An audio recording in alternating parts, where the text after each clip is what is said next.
Good morning to all of you guys. मैं अपने एक स्टूडेंट का इंटरव्यू लेने जा रहा हूँ। ओके, आप मॉक इंटरव्यू सुने, इससे बेनिफिट उठाएं। और मेरा नंबर है 7503235358। आपको हर चीज़ पे ग्रिल किया जाएगा, आप वर्किंग हैं या नॉन वर्किंग हैं। ओके, जिनका भी जेसीए का एग्ज़ाम है, सारे जेसीए के स्टूडेंट्स को ऑल द बेस्ट।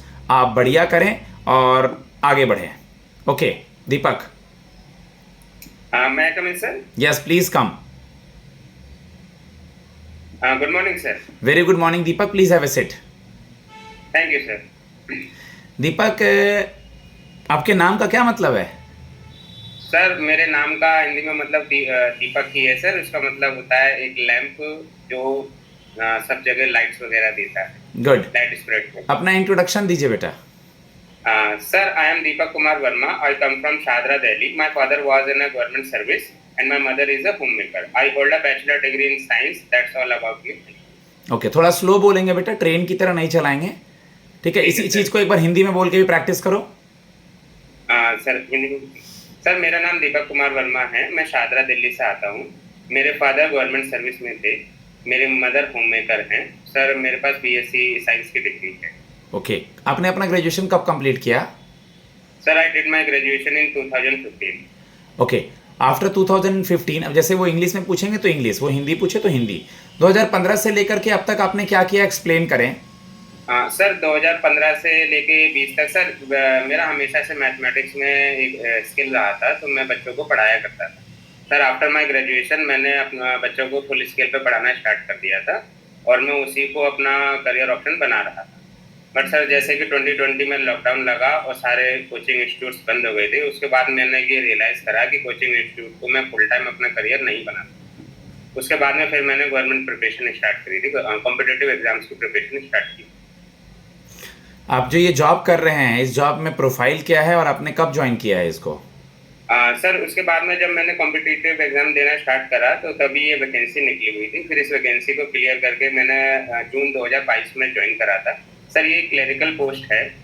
यहाँ पे सर मैंने 1 साल तक डायरी एंड डिस्पैच का काम किया था। उसके बाद में फिर मेरे को फाइल वर्क में मिला था। सर फाइल वर्क में जैसे कि मेरे को नोटिंग ड्राफ्टिंग, सर्कुलर कुछ इशूज करने होते हैं, कुछ सर्टिफिकेट्स वगैरह इशूज करने होते हैं। ये काम मेरा अभी फिलहाल है। आपका जो ये जॉब एक्सपीरियंस है डिस्ट्रिक्ट कोर्ट के जेजे में आपको कैसे हेल्प करेगा दीपक? सर जैसे कि मैं आपको बताऊं, ये इस जॉब में इस टाइम पे भी मेरे को फाइल्स वगैरह को, रिपोर्ट्स वगैरह को मेंटेन करके रखना होता है। और सर जितना मैंने जेजे की जो प्रोफाइल को स्टडी किया है, उसमें भी हमें कोर्ट केसेस की फाइल्स को मैनेज करना रखना होगा सर। तो सर मैं मानता हूं कि मेरी ये जॉब प्रोफाइल मेरे को हेल्प करेगी जेजे के काम को करने। दिल्ली डिस्ट्रिक्ट कोर्ट के बारे में क्या जानते हैं आप? सर दिल्ली डिस्ट्रिक्ट कोर्ट्स में बेसिकली 7 कोर्ट्स हैं सर। यहाँ पे हमारे 2 तरीके के कोर्ट्स होते हैं, क्रिमिनल और सिविल।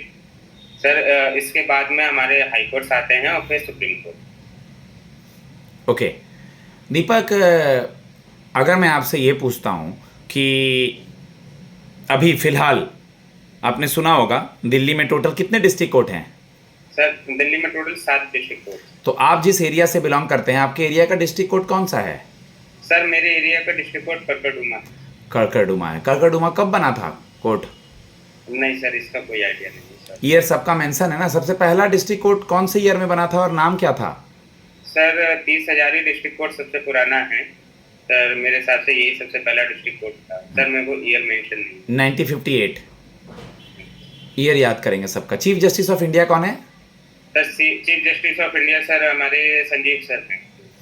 ऑनरेबल, मैं कैसे नाम ले रहा हूँ देखिए, इधर मेरी तरफ देखिए, इधर उधर मत देखिए। Honourable chief justice of India Sanjeev Khanna. ठीक है। ओके, आपका सब्जेक्ट लास्ट ईयर में क्या क्या था, कुछ याद है?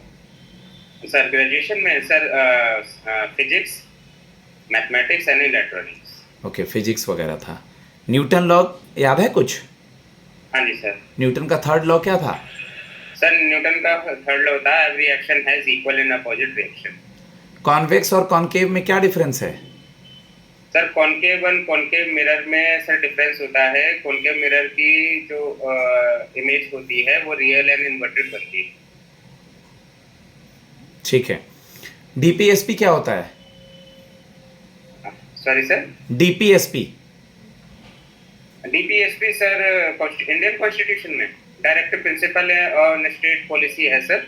ये इंडियन कॉन्स्टिट्यूशन डीपीएसपी के जरिए ये गवर्नमेंट को ये गाइडलाइंस देता है कि एक सोसाइटी में क्या चीजें होनी चाहिए। बट सर ये नॉन जस्टिसेबल है। अगर गवर्नमेंट किसी भी तरीके किसी भी कारण से हमें ये प्रोवाइड नहीं करा पाती है तो हम उसको कोर्ट में अकाउंटेबल नहीं बना सकते। गुड। करंट अफेयर्स अखबार वगैरह देखते हैं, पलटते हैं?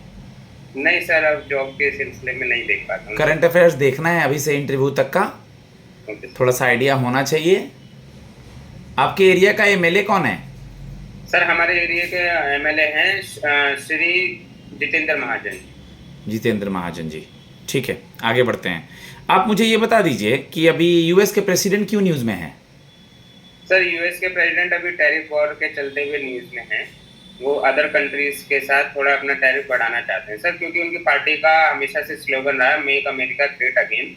इस वजह से वो अदर कंट्रीज से आने वाले गुड्स पे टैरिफ लगा के अमेरिकन गुड्स को प्रमोट करना चाहते हैं। टाइपिंग स्पीड क्या थी आपकी जब आपने टीयर 3 दिया था? सर यूजुअली मेरी टाइपिंग स्पीड 45 to 50 रहती है सर, और शायद रिजल्ट में 45 पॉइंट समथिंग कुछ। ओके। आपने अपने इस जॉब से क्या क्या सीखा है जो बेस्ट चीज़ों को यहाँ यूटिलाइज करेंगे इस जॉब में?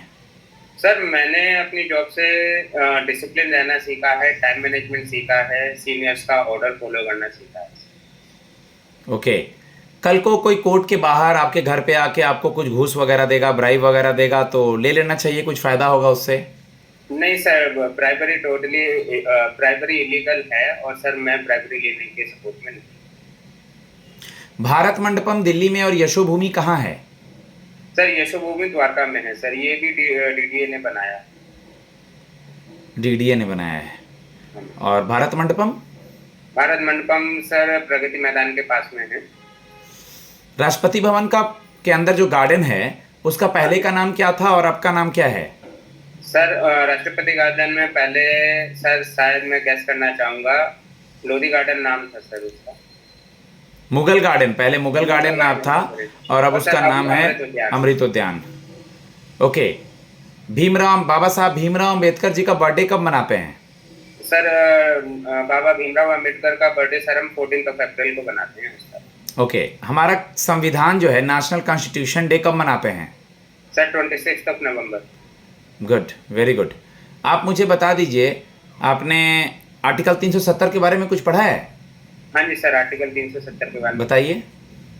Sir article 370 basically Jammu and Kashmir को स्पेशल स्टेटस प्रोवाइड कर रखा था, जिसके जरिए जम्मू एंड कश्मीर को ये हक थे कि वो अपना एक सेपरेट कॉन्स्टिट्यूशन रख सकते थे और उनके और अदर प्रोविजंस उनके लिए रहा करते थे उस आर्टिकल में JNK। लास्ट क्वेश्चन आपसे, वक्फ बिल बोर्ड अभी बड़े न्यूज में है। Yes sir. क्या है ये? सर वक्फ बिल बोर्ड बेसिकली सर मेरा पर्सनल ओपिनियन है कि वक्फ बिल बोर्ड एक प्रॉपर्टी इशू है। वक्फ बोर्ड काफ़ी टाइम से देश में है। लास्ट टाइम इसमें अमेंडमेंट 1995 में हुआ था, बट उसमें भी कुछ कमियां छूट गई थी जिसको रिजॉल्व करने के लिए वक्फ बिल बोर्ड 2024 लाया गया था। उस टाइम पे इसको काफ़ी क्रिटिसिज्म देखना पड़ा, इसीलिए ये पार्लियामेंट्री कमेटी के पास गया था, जहाँ से क्लियर हो गया ये 31 जनवरी को आया था, फिर पार्लियामेंट में इसे रखा गया था। Sir recently Lok Sabha followed by Rajya Sabha के प्रेसिडेंट ने इसको अपना असेंट दे के बिल बना दी, तो लॉ बना दी। गुड गाइज, मैं अपने स्टूडेंट को फीडबैक देता हूँ। वहाँ मुश्किल से 3-4 मिनट इंटरव्यू होगा, 9 मिनट होने को है। आप मेरे नंबर पे मुझे मैसेज कर सकते हैं। JCA के एग्ज़ाम्स के बाद पहले भी मॉक्स चल रहे हैं वर्किंग या नॉन वर्किंग स्टूडेंट्स के। मेरा नंबर है 7503235358। आप लोग इससे मैसेज करके अर्पिता मैम से कोऑर्डिनेट कर सकते हैं, वो मुझसे आपकी बात करा देंगी। ओके, आगे बढ़ें। बहुत बहुत धन्यवाद।